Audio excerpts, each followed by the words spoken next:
আমরা হেলিকপ্টার থেকে স্নাইপার দিয়ে জিরাফদের ভ্যাকসিনেট করব। আমরা সব জেপুরের সাথে যুদ্ধ করে মারা যাবার আগেই রাইনোদের আলাদা করব, যেটা এই রাইনোর আয়ু অনেক বছর বাঁচানোর চেষ্টা করা হবে। ওর ঠোঁটটা একটু ধরবে তুমি? এই পর্যাপ্ত খাবার আর জল পাবে, তার ফলে ওরা শক্তিশালী হবে। আর অন্যদিকে আমার বন্ধুরা যখন দুটো ছোট রাইনোর জীবন বাঁচালো লম্বা প্রাণীর দিকে, জিরাফস। নাও ভ্যাকসিন। এর রাইফেলগুলো এই জিরাফের শরীরে একটা বড় সিরিঞ্জ ঢুকিয়ে দেয়, যেটাতে রয়েছে। তাই এটাই হলো সবচেয়ে সহজ পথ। দেখতে পাচ্ছিলাম আমাদের প্রচেষ্টা ক্রমশই কঠিন হচ্ছে।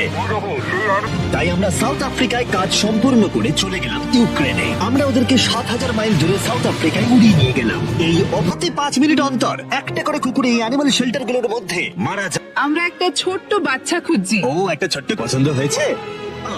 পাপ্পিকে হাই করো। তোমরা একে বাড়িতে নিয়ে যাবে? হ্যাঁ, আমি এটাই শুনতে চাইছিলাম। করার জন্য মায়া নিজের গোটা জীবনটাই উৎসর্গ করেছে।